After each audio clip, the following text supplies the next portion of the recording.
Olá pessoal, eu sou Diego Rodrigues, jornalista que irá conduzir mais uma edição do podcast A Gente Faz, mais um canal de comunicação do Sintaf MA. E na edição de hoje, especial, estamos aqui com o presidente do Sintaf, agente da Receita Estadual, Eldon Menezes, que estará conduzindo também esse podcast. Seja muito bem-vindo, seu Eldon. Obrigado. E aqui, para apresentar, vamos hoje comungar um pouco de todo esse conhecimento dele aqui, uma sumidade do direito, né? Nesse episódio aqui também que a gente tem a parceria do IPOG, né? Que é o Instituto de Pós-Graduação e Graduação, né? Que está junto com a gente nessa parceria. Realizaremos um bate-papo com o Dr. Hélio Neumann, que é advogado, especialista em Direito Econômico e Empresarial, em Gestão de Negócios e Extensão em Docência do Ensino à Distância. Então, boa tarde, Diego. Boa tarde, Dr. Eldon. Um prazer enorme estar aqui.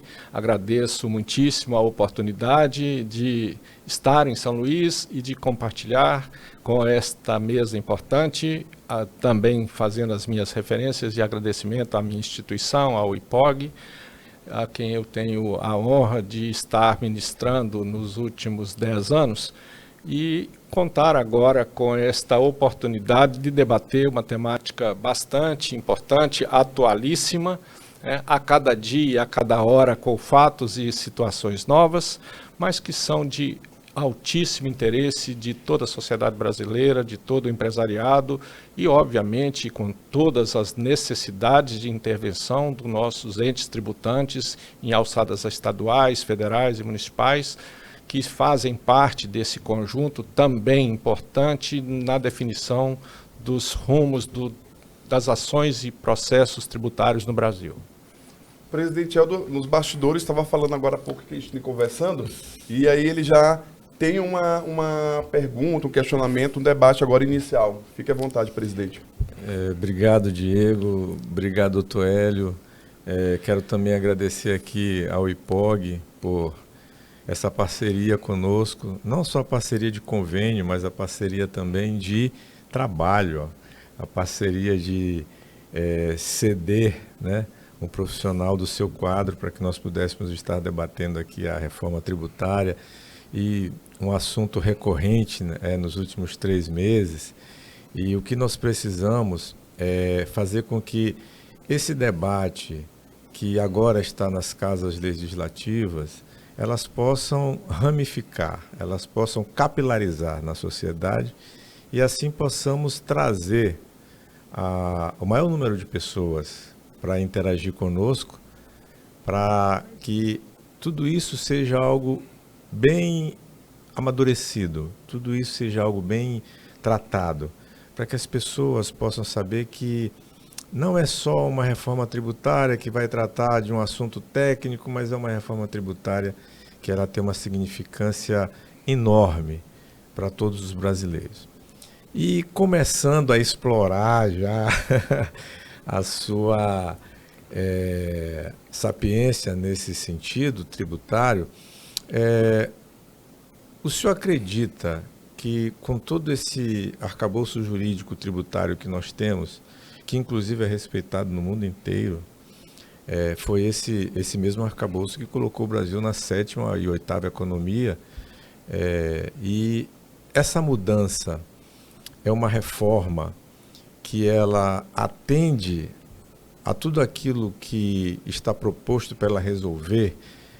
Ela é a salvação do Brasil no sentido de que a sociedade realmente possa pagar aquilo que é devido, com a manutenção da carga tributária e com os incentivos necessários para que os pobres realmente sejam menos taxados e aqueles que têm mais condições sejam taxados de forma adequada. O que o senhor pensa dessa reforma? Como é que o senhor vê tudo o que foi falado da reforma, a aprovação da PEC 45A, como é que o senhor vê esse momento da reforma tributária?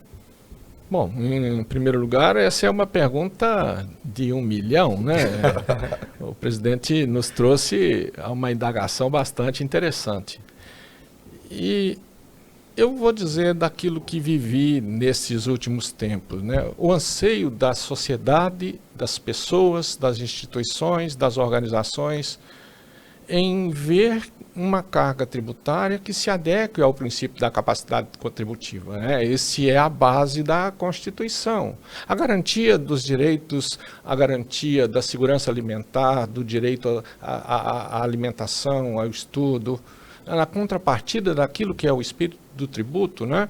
A parte de manutenção, de organização do próprio Estado e, obviamente, das contrapartidas sociais a que esses tributos se deveriam destinar. Lógico que o nosso anseio é que nós pudéssemos pagar a menor carga, mas essa menor carga ela tem que ser justa e tem que ser compatível com o tamanho das necessidades. Nós entendemos que a reforma proposta aqui neste primeiro round, né, desta luta que é a emenda constitucional 45, que já passou na Câmara dos Deputados e hoje pelo duplo grau está em estudo no Senado Federal, já não é muito, já não vai trazer uma clareza até agora de atendimento dessa necessidade primária. É o menor imposto, ou se possível, zero imposto. Não há de se considerar isso. Mas a gente percebe avanços em relação a muitos pontos.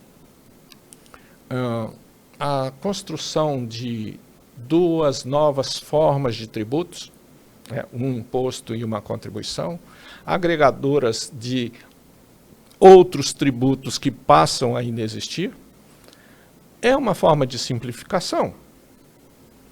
Agora, isto tem vantagem? Se nós analisarmos objetivamente, vai dizer, não, você trocou 5 por 5, porque a agregação é 3 para 2, a supressão é 5. Mas já é uma forma bastante interessante na redução do custo, porque administrar 5 tributos é diferente de administrar 2 tributos.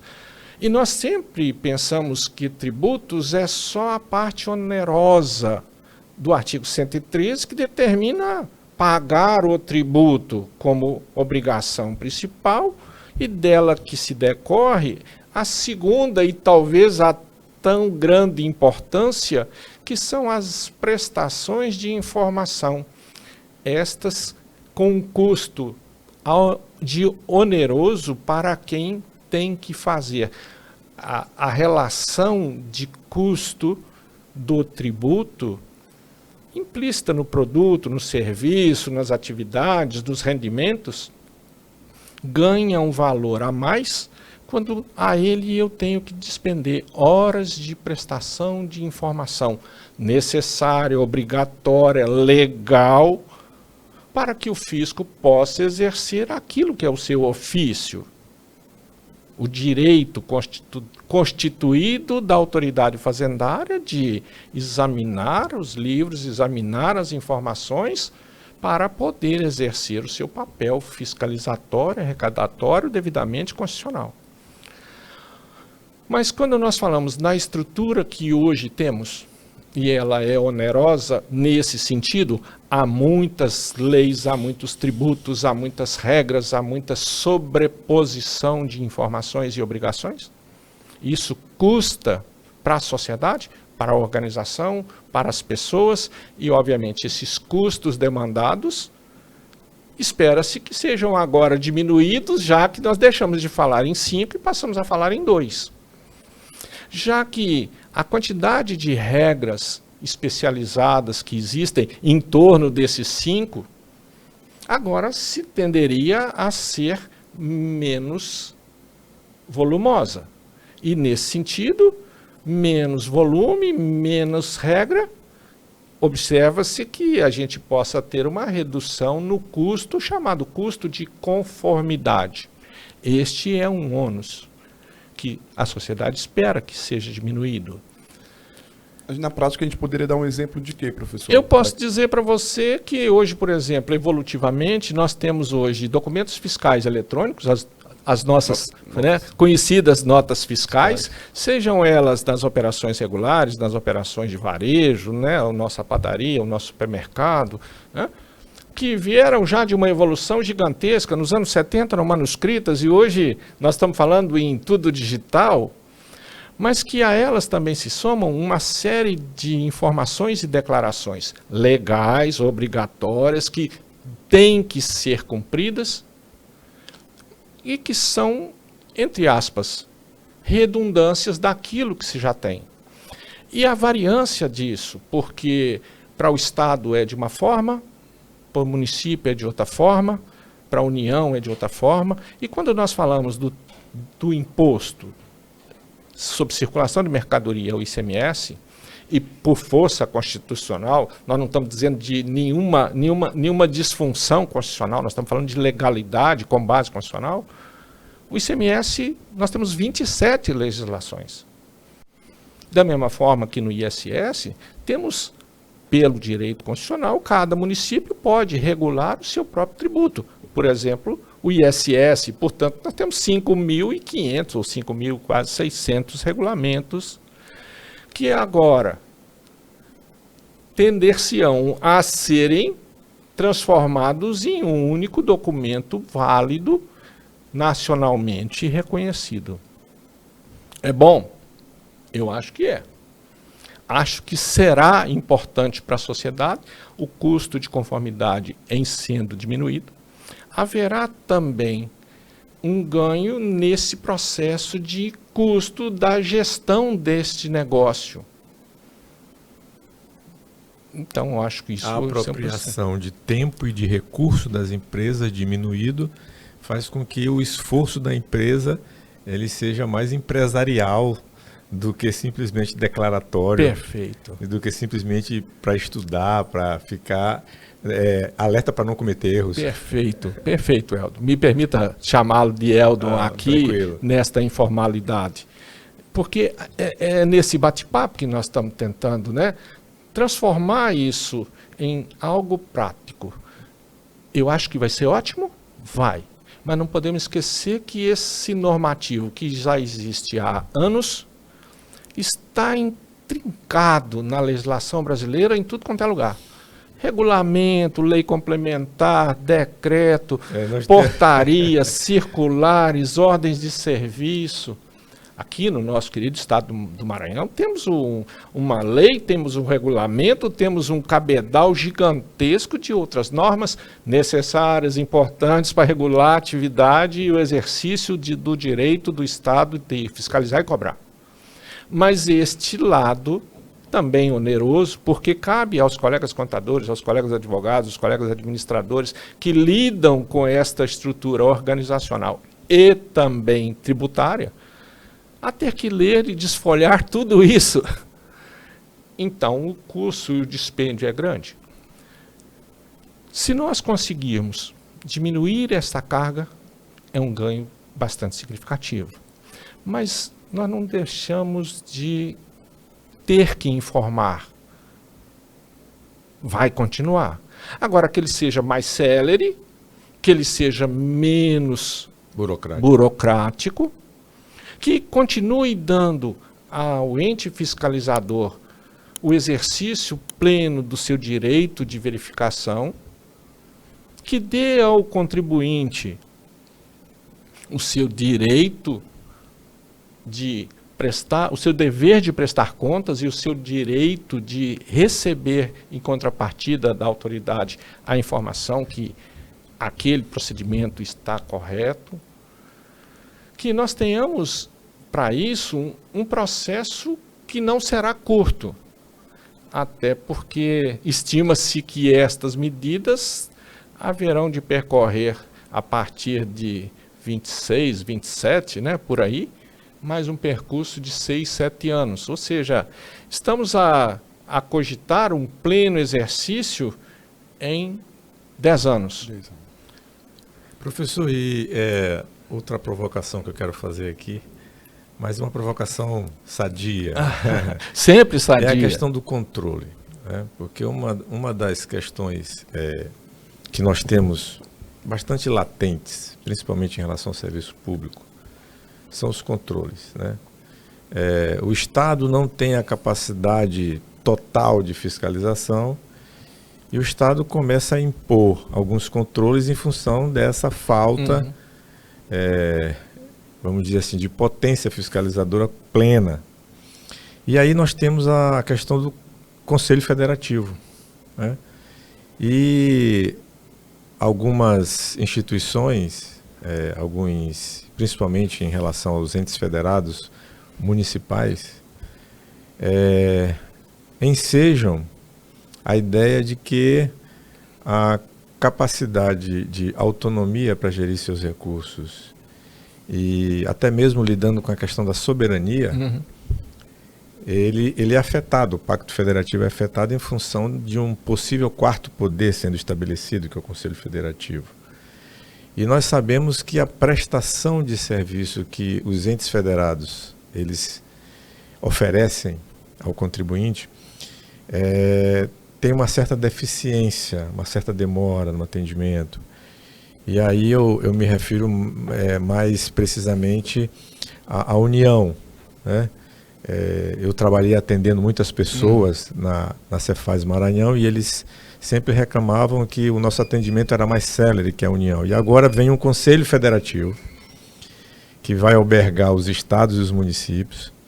E aí se fala de representatividade. Só que as condições dessa representatividade não estão estabelecidas. O que eu quero dizer com isso? Vou dar um exemplo aqui. Alguns entes federados, para ter direito a empréstimo autorizado e chancelado pela União, é preciso ter nota fiscal A ou B, né? E aí os critérios para que esses municípios eles estejam debaixo da sombra dos recursos para efeito de crescimento, sem uma participação efetiva do imposto gerando desenvolvimento nesse município, não estão estabelecidos, né? Tudo vem com uma lei complementar. E eu pergunto, o Conselho Federativo, em função de tudo que o Estado oferece com essa deficiência de atendimento, ele vai suprir essa necessidade? Porque o Conselho Federativo, pelo que o API tem falado, é a questão de conceder os créditos e também a questão de garantir que o recurso realmente vá para o destino.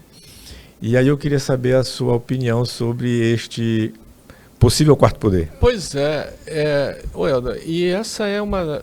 Curiosamente, eu estava verificando as emendas que estão hoje dentro do processo do Senado Federal. Estatisticamente, eu não tive foi tempo de contá-las, assim, por agrupamento. Mas uma parte significativa das emendas são exatamente trazendo algumas até alteração, extinção do Conselho, porque é uma ideia importante, mas talvez peque pela representatividade. Há já questionamentos da representatividade. Se ouve pelo noticiário de jornais que os senhores governadores, alguns senhores governadores, já dizendo sobre esta possível ingerência, vamos chamar assim, talvez não seja o termo mais próprio, que esse conselho passa a ter sobre os domínios da definição e da arrecadação e muito mais da partição. Como é que ficaria isto? Eu acho que o conselho talvez seja uma boa ideia, mas eu não sei se ela ainda é formatada com tantas variáveis que temos hoje no Brasil. O API, ele sempre fala, olha, não tenham medo do Conselho Federativo, porque tudo é algoritmo. Mas eu penso assim, tudo bem, tudo é algoritmo, mas esse algoritmo podia ser feito sem um Conselho Federativo. Poderia ter uma outra solução. Uma outra alternativa. É um dos pontos bem polêmicos, né? Em que agora, numa fase agora um pouco mais, vamos chamar assim, mais discursiva e mais discutida lá no Senado, a gente vê claramente que o ente político, né, os senhores governadores, alguns prefeitos, já se manifestam, uns de maneira mais incisiva, contra este modelo, né? Eu acho que ele também tem um problema de representatividade, né? Porque ele diz sobre as paridades, mas faz os agrupamentos estaduais, municipais, e vi questionamentos de alguns agrupamentos municipais dizendo que essa representatividade não pela quantidade de municípios, não é adequado o número de cadeiras, e não via elementos da sociedade como um todo, com também uma representatividade maior, as entidades de classe. Sim. Eu temo que ela seja acabando ser uma boa ideia, mas começa a daqui a pouco fugir do propósito original. Eu vejo também, e aí eu queria a sua opinião a esse respeito, eu sinto que a aprovação da PEC 45A, que não foi a que veio da CCJ, a originária, né? Inclusive tem uma PEC 46 do Senado que discute questões tributárias também, e que bem mais enxuta do que a PEC 45A, e que tem até alguns parâmetros opcionais, bem interessantes. Então eu vejo assim que a PEC 45A, já que ela está, o Estado quer provar que tem uma boa intenção de fazer a coisa de maneira correta. Será que o Brasil não tem prospecções matemáticas e econômicas para já trazer pelo menos um esboço de alíquota, para que não fiquemos nesse... será que vai ser 25? Será que vai ser 27,5? E aí, é para manter a carga tributária? E o que o senhor acha desse detalhe de não ter contemplado um estudo que pudesse representar pelo menos parâmetro que fosse aproximado? Eu concordo plenamente com você, Welder. E mais uma vez a gente se vê aí com elementos de informação. Se tem, porque tem o estudo do Ministério da Economia, do Ministério da Fazenda, da equipe do Tesouro, que tem os elementos de identificação do quantitativo da carga tributária. É o gap de conformidade. Sim, tem estudos, né? Tem estudos mundiais de parâmetros que são razoavelmente adequados a que o Brasil, né, está se propondo a fazer, né, em que há uma faixa. E nós ainda temos dificuldade de definir isso agora. Não, vai ter que estudar. Aí as entidades, uns colocam para mais, outros colocam para menos. E o nosso interesse é que a coletividade conheça a regra. Qual é a carga que nós vamos encontrar? Mas tem variações importantes? Tem a cesta básica ficaria totalmente desonerada. Os produtos que forem nocivos às questões de saúde e às questões ambientais serão adicionados a eles um percentual a maior, né, como dentro do conceito de seletividade. Mas, Diego, quanto é que eu vou pagar? Isso. Professor, pegando até o gancho do que o presidente lhe perguntou agora, falando em relação da questão da boa vontade do Estado em mostrar tudo isso, de que forma que isso vai impactar, pela leitura que o senhor tem, um conhecimento mais técnico em relação a esse assunto, esse atual texto da reforma, né? De que forma que ela vai impactar a população? A população sai ganhando? A população vai perder? Ou isso vai existir uma equidade entre Estado e população em relação a essa forma que ela está sendo colocada? A gente sabe que tem mais de 100 emendas já, né, da própria comissão ainda no Senado. Se a gente não atualizou dentro dos últimos 20 minutos, eram 110. 110. E isso ainda está na comissão ainda, né? Ainda não foi colocado imposto ainda para ainda há discussão, votação, a possibilidade de se juntar tudo em emendas chamadas aglutinativas ou, né, de consolidação, para isso ser levado ao plenário para ser, e obviamente, né, pelo processo democrático e constitucional, se havendo mudança, ainda volta ao Senado, ainda volta à Câmara, né, para que haja, né, outras discussões. Essa é uma grande dúvida. O que a população espera? Uma carga tributária justa que seja aplicada às necessidades. Nós estamos falando teoricamente, do IPI, da PIS, da COFINS como contribuição, do ICMS e do ISS. Mas tem uma parte que ainda não contempla dentro dessa estrutura, que é o imposto sobre a renda. O imposto sobre a renda está fora. É só uma promessa? É só uma ideia. Nós vamos fazer, nós gostamos. Mas essa também é, porque... Aí aparece um gênio da raça e prorroga. Excelente colocação, Eldon. A população tem que comprar o leite, o pão, pagar o transporte, tá certo? Moradia. A moradia.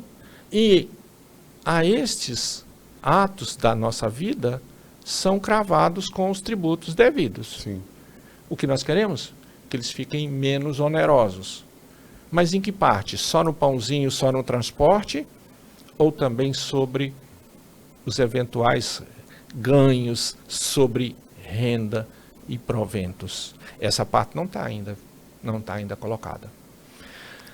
Nós ainda precisamos de definir a que cargas tributárias serão esta medida que eu estava comentando. Qual é o percentual? Se falarmos em alíquotas modais, as padrões, falamos de ICMS nas alíquotas que tornam 16%, 17%, 18%, 19%, né, por aí. Falamos de PIS, COFINS na ordem da não cumulatividade, na ordem de 9,25%, IPI mais variáveis entre 5%, 30%, 50%, porque depende também da classificação do produto e da espécie. Será que se somarmos tudo isso, matematicamente, né, aritmeticamente, estamos falando de 35, 40, então reduzir para 25 é bom? Talvez numericamente seja, mas o problema é que nós temos que analisar as atividades. Cesta básica, alimentação, garantia, se possível, desoneração completa. Medicamento. E isso não está expresso na reforma ainda. As regras já estão traçadas. Por exemplo, os produtos que possam ser nocivos à saúde ou nocivos às condições ambientais, a PEC traz. Haverá um dispositivo de aplicação de uma, entre aspas, de uma sobrealíquota, não é o nome correto, mas só para entender, é um valor a mais, é um plus a mais que haveria de ser pago por esse produto. Mas quais produtos? Que noção teremos do que é nocivo à saúde e ao meio ambiente? De que forma? Né? Já tem, e eu vi isso na mídia, alguém preocupado de achando que a geração da energia elétrica, que a nossa matriz é hídrica, ela é ruim para o meio ambiente. Ora, se fosse nesse conceito, a matriz hídrica, geradora de energia, então o produto resultante, energia elétrica, é algo que haveria de ser, entre aspas, cobrado a mais porque ela causa impacto ambiental? Não era melhor não ter o impacto ambiental? Então vem coisa com energia solar também, né? No futuro, né? Mas aí, então, o conjunto, a ideia é importante, a mudança é importante. Esperamos isso há décadas. A sociedade como um todo, as entidades privadas, as entidades públicas, todos queremos isso. Agora, não temos a clareza e nem podemos ter a esperança que isso muda para 1º de janeiro. Não é.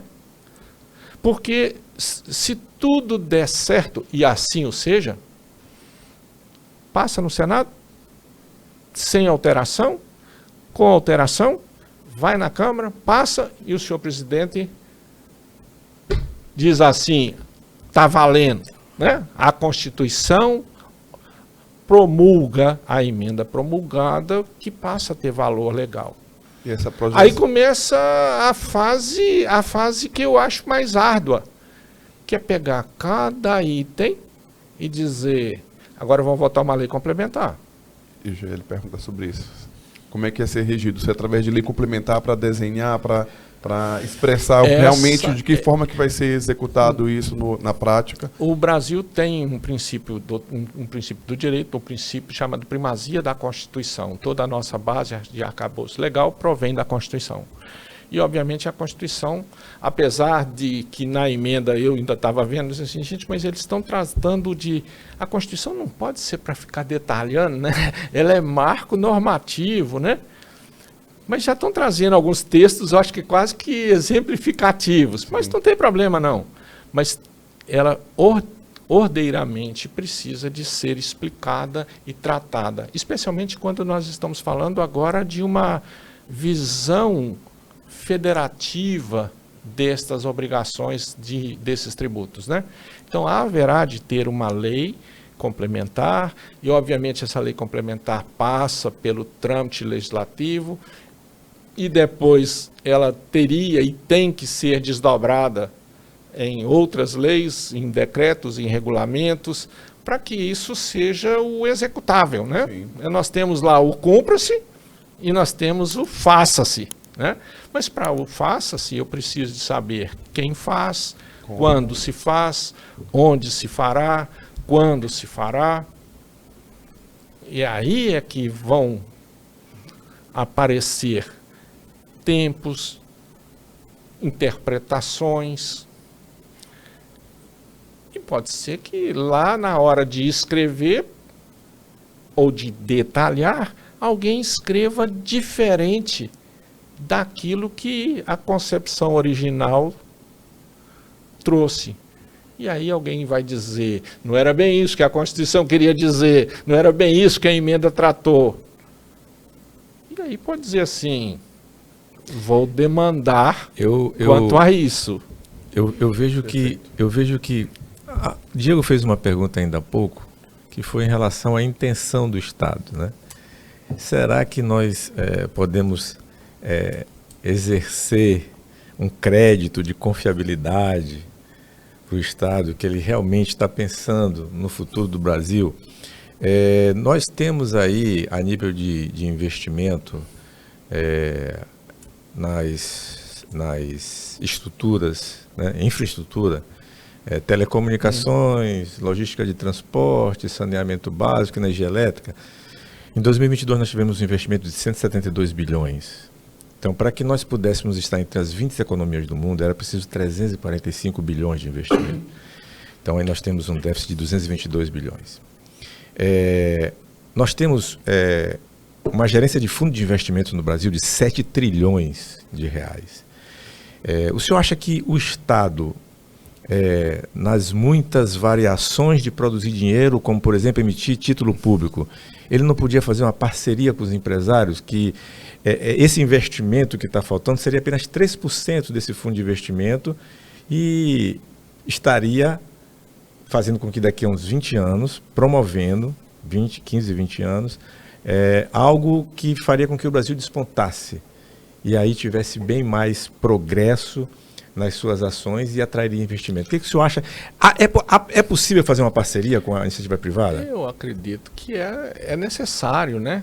Porque o Estado já tem os seus deveres e os seus ônus múltiplos, né?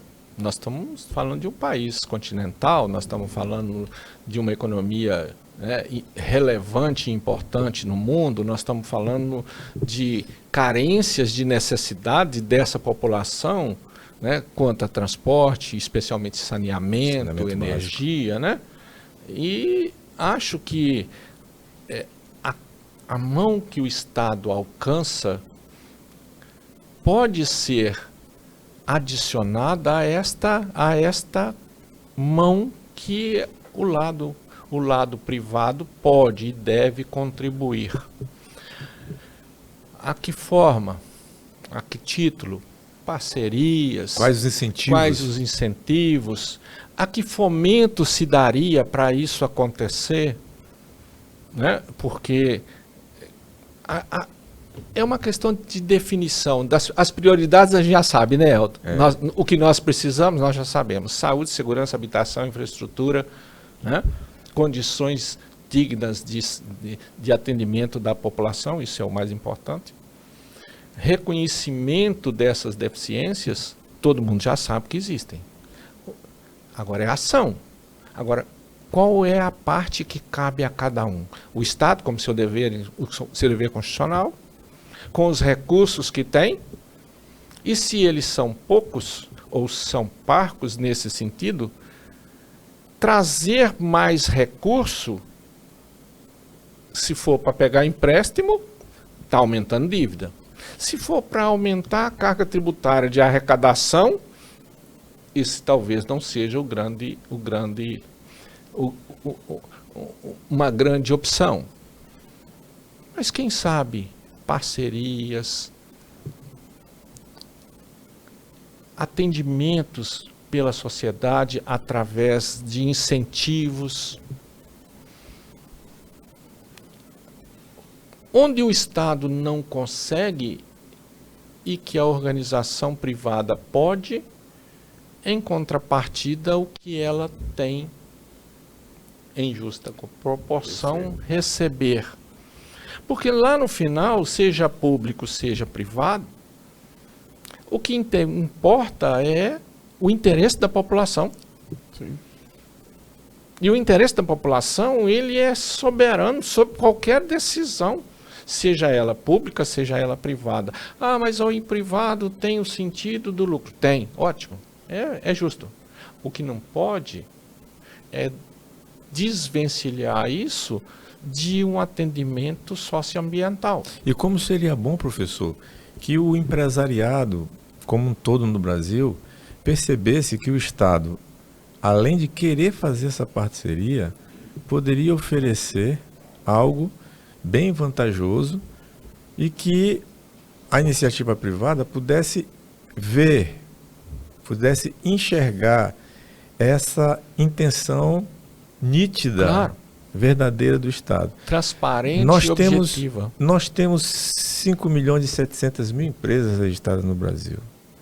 Dessas, 900.000 somente não são MEI-EPP e estão no Simples Nacional. Então você tem 900.000 empresas que o custo é maior, tanto para declarar quanto para cumprir a obrigação principal. E eu lhe pergunto, foi informado na própria PEC 45 que o Simples Nacional ele não seria mexido, afetado. No entanto, nós sabemos que os parâmetros para que a alíquota do Simples Nacional e os valores que sejam pagos no DARE único ou DARF único correspondeu a determinadas alíquotas de, inclusive, esses 5 impostos que estão mudando. E aí o Simples só pode dar crédito na mesma proporção que recolhe, que é bem menor do que as outras empresas. O Simples não sai prejudicado com essa reforma? Pois é exatamente isso, porque vai acabar limitando a ele esse conjunto de essa é uma discussão latente, né? Ele é um tratamento justo, constitucional, nós não estamos falando de nenhuma espécie de privilégio, não, é legal, constitucional, justo. Mas essa reforma, quando mexe no sentido do crédito, quando o Weldo está colocando muito bem, ela, de certa forma, ela diz assim, esse grupo tão representativo socialmente, economicamente, talvez passe a ter um pouquinho mais de dificuldade com seus negócios, porque a estrutura tributária deles será talvez uma pedrinha no sapato de quem queira controlá-los ou quem queira com eles fazer negócios. E significa menos crédito para as empresas que compram e o regime simplificado e favorecido, ele já não fica mais tão favorecido. Ele deveria ser tão simplificado quanto tão favorecido que permitisse e inclusive privilegiasse essas expansões, porque são fontes geradoras de atividade econômica, mas também fomentadoras do exercício social. Sim, principalmente. Então, a gente vê que a reforma é bem-vinda, é necessária, é importante. Mas eu acho que as nossas expectativas e anseios são que ela viesse pronta, acabada, definitiva e que fosse como como nós estamos a ela, me permitam só usar aí uma metáfora, nós estamos como uma criança que quer abrir o presente no dia do Natal, né? E eu quero à noite já acordar quando o Papai Noel chegar, para desembrulhar o presente. E o pai diz assim, espera um minutinho, porque é só amanhã de manhã que você vai ver o presente. Nós estamos doidos para abrir o presente de uma reforma justa, equilibrada, que traga benefícios, mas nós estamos ainda a dizer assim, vamos ter que esperar um pouquinho, porque é complexa, é demorada, porque nós estamos falando de uma disruptura.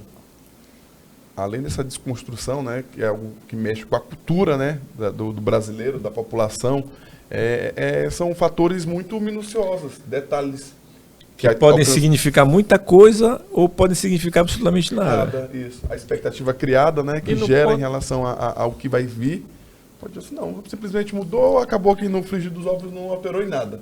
Mudou, fez essa troca da peça aqui do jogo de xadrez, mas não alterou em nada. Ou pode alterar muito. Que haverão alterações, eu tenho a esperança e a convicção que vão vir. Agora, aqui intensidade, aqui velocidade, eu ainda não tenho qual este alcance. Porque tudo resulta naquilo que Eldo comentou de maneira, né, mais uma vez, perfeita lá. O nosso problema é definir que alíquota temos. Que junção em que eu digo assim, hoje eu tenho 100 e gasto 30. Então eu gostaria de dizer assim, eu tenho 100 e vou gastar 20. Ora, então eu vou ficar feliz porque eu economizei 10. Mas nós não temos essa certeza e essa clareza. Professor, existem alguns colegas tributaristas que dizem que o imposto seletivo é a galinha dos ovos de ouro do governo. Por quê? Inseriu-se agora na seletividade, além dos produtos que fazem mal à saúde, os produtos que, por acaso, fazem mal ao meio ambiente, inclusive açúcares, né? Aí quando você entra no supermercado, qual é o açúcar que faz bem que está no supermercado? Quando você diz o que faz mal ao meio ambiente, você vai acabar com as garrafas PET. Então, assim, sobretaxá-las e voltarmos aos vidros. Pois é. Mas e se pensarmos aos vidros, vamos ter que lembrar da forma minerária de exploração para construir o vidro. Essa subjetividade, essa discricionalidade, eu acho que ela incomoda um pouco. Eu creio que ela incomoda um pouco. Porque aí parte do princípio de que tudo aquilo que o governo entender que pode taxar em função dessa subjetividade, ele vai fazer. E nós temos uma margem perigosa de subjetividade para trabalhar ela agora no Senado para que isso fique um pouco mais específico. Concordo com você. O que você acha? Concordo com você. E acho que essa fase, apesar de todos nós queremos que isso ande rápido, as decisões assodadas são mais perigosas. Especialmente porque nós estamos mexendo com a estrutura central que é a Constituição. Então, as decisões a que serão tomadas impactarão pessoas, organizações civis, entidades públicas, empresas privadas, no âmbito federal, estadual, municipal, sobre todos os seus negócios, sobre todas as suas atividades, porque não importa que tamanho esteja a organização, não importa que atividade tenha e que estado, que município esteja, todas elas estarão sujeitas a uma regra de ordenação a serem cumpridas. O que passa, eu vejo assim que isso passa pela eficiência do Estado também. O Estado precisa provar que é eficiente nessa condução. Uma lei importantíssima que eu considero foi a Lei de Responsabilidade Fiscal em 2001, e lá tem um artigo 67. O artigo 67, ele prevê um conselho de gestão fiscal que nunca foi regulamentado. Que talvez fosse tão efetivo ou tão importante quanto esse que agora estamos aí em vias de nascer, né? Como Conselho Monetário, tão importante quanto. E eu vejo que o Estado precisa dar provas, que isso é uma intenção que leva em conta que o Brasil precisa haver uma eficiência maior do Estado. Não só no controle, mas também na execução. Na execução. Sim, na vontade de fazer as coisas acontecerem. Perfeito. Essa propositura é boa, mexe com a população. Né? Todo mundo quer saber quanto vai pagar de imposto, o empresariado quer saber. O ente fiscalizador tem que entender que regras ele vai adotar para cumprir o seu papel constitucional. E o Estado tem que dimensionar quanto de volume efetivamente financeiro, de dinheiro no caixa, que entra ou deixa de entrar. Sim. Porque não pode simplesmente faltar rodar a maquininha e produzir real. Professor, não é isso. Esse gancho aí, o senhor acredita que esse novo modelo proposto na PEC, ele vai combater a desigualdade regional, vai acabar com a guerra fiscal entre as regiões, os estados? A guerra fiscal é um dos pontos que essa medida busca, né? Quando ele equaliza e normatiza tudo num segmento de legislação única e faz... Traz uma alíquota de referência. Traz um modelo harmonizado, né? No sentido de padronização. Eu acho que isso será.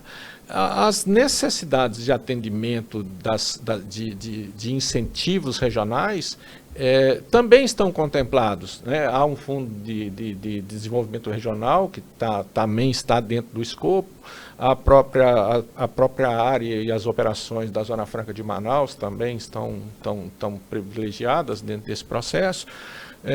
Dentro de conceitos, por exemplo, de uma cesta básica nacional, uma cesta de produtos e medicamento, que tragam esses atendimentos especializados e meritoriamente necessários, né? Eu acho que tem que fazer, não tem como deixar. Nós ainda precisamos de lembrar que somos um país continental com diversidade de negócios, né? Tem muitas unidades federadas que não têm um parque industrial tão pujante, que tem centros de consumo relevantes e importantes, e essa mudança precisa de ser atendida e entendida como necessária.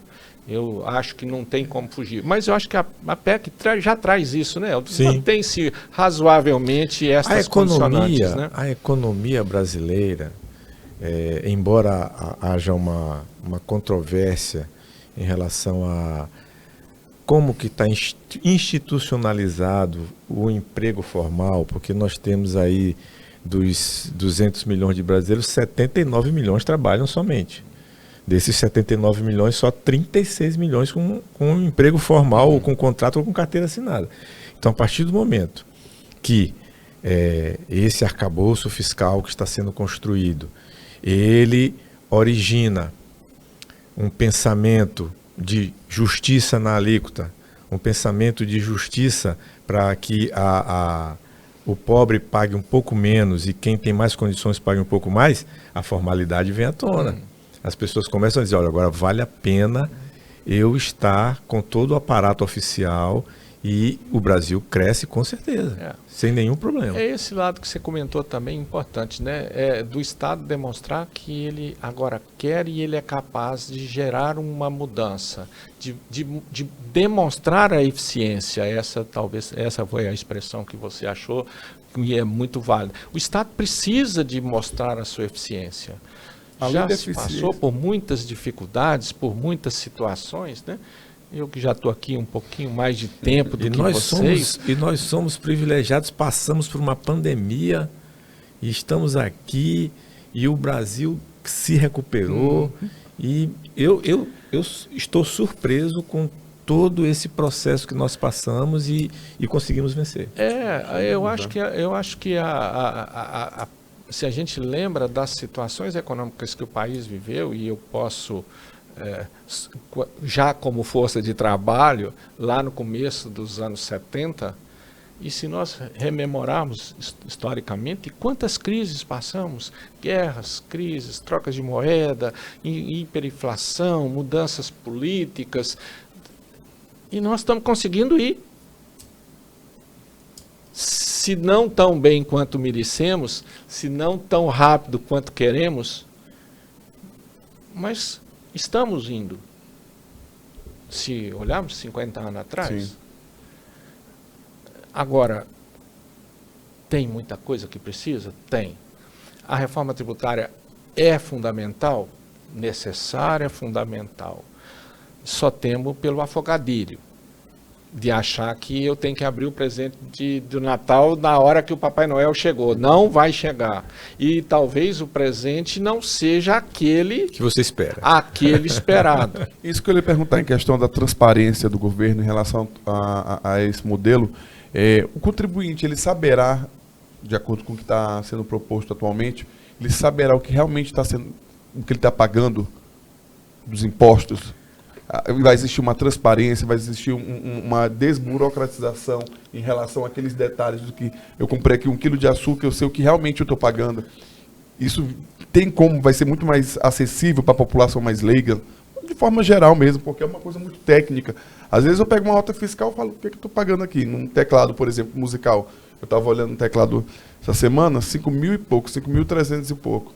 Ah, mas isso aqui, o que é isso aqui? O que é isso aqui? Aí o valor total, quando tu vê, chega a um volume que tu não consegue entender de onde é que veio tanto imposto, do que tu está pagando ali naquele negócio.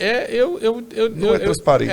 Essa regra de transparência do custo do tributo sobre o produto ou serviço tomado já é uma regra que existe por uma resolução já de 2016 ou 2017, se não me engano. Mas que de fato a gente acaba... Não, mas ela vem no sistema, né? Então Sim. você vai a uma lanchonete, por exemplo, e vai lá e pede o lanche. Há a imposição legal que haja o documento fiscal e que o detalhamento da carga tributária esteja ali. Agregados em tributos estaduais, tributos federais, em que você tenha o dimensionamento do quanto percentual daquele preço representa. Mas o que isso contribui? Bom, eu vou saber que, é só exemplificativamente, Sim. Do sanduíche que eu comprei por R$20, eu estou dizendo que R$8 é carga tributária. Ah, poxa vida, então R$8 disso aqui representa. Tá bom, mas que tipo de tributo? De onde ele veio? Qual é a finalidade? Qual é a finalidade arrecadatória deste valor? Sim, porque eu estou sendo taxado por isso, né? A taxação é porque o modelo é do consumo. Mas a minha colocação é no sentido de dizer assim, eu estou pagando? Estou. Isso vai para quem? E o que este ente arrecadador está transformando... Tem que fazer com esse dinheiro. Está fazendo com ele. Nesse sentido, Sim. eu acho que isso faz parte de um negócio que é, para mim, muito, muito especial. Eu sou um aficionado por educação. E por questões, obviamente, profissionais, eu sou aficionado por educação tributária. E educação tributária no sentido social. Educação fiscal. No sentido do consumidor entender direitos e deveres como cidadão perante o ente fiscalizador, como agente colaborador desse processo fiscalizatório, como também requeridor da aplicação justa e correta do valor arrecadado. Conhecimento é poder. Exatamente isso. E nós, de maneira ampla, a população tem pouco domínio do conhecimento sobre a educação fiscal. sem nenhum tipo de só assim, eu acho que está na lei, né? Então, quando está na lei, a gente cumpre. Lei não se discute, cumpra-se. Se a lei é boa, ótimo. Se a lei é ruim, troca a lei. Mas enquanto não trocar, cumpra-se. Tem que se cumprir. Não tem jeito.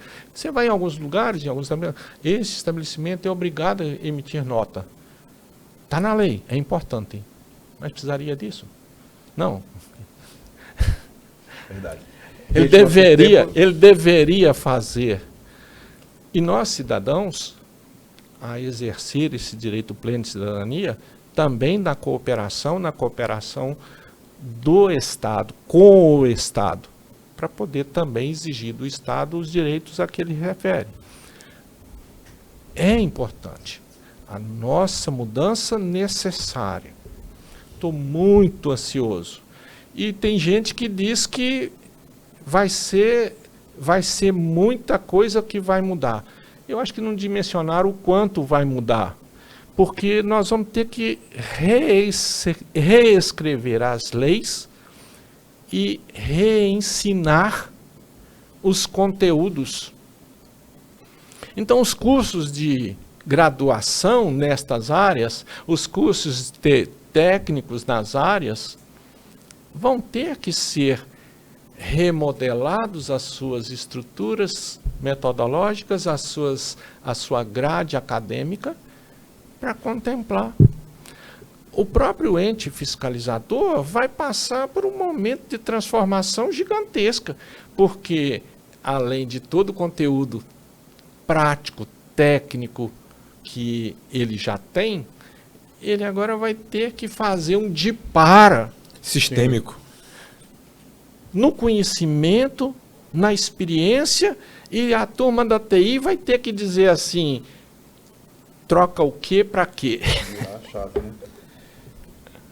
Estamos com quase 1 hora de programa já. O assunto ele é bastante extenso. Se pudesse, eu faria 4, 5 episódios apenas sobre reforma tributária. Queria ver para o doutor Elton se tem alguma coisa a acrescentar. Eu quero, primeiro, mais uma vez, agradecer a participação do doutor Hélio. Muito obrigado. Foi muito relevante a sua participação aqui conosco.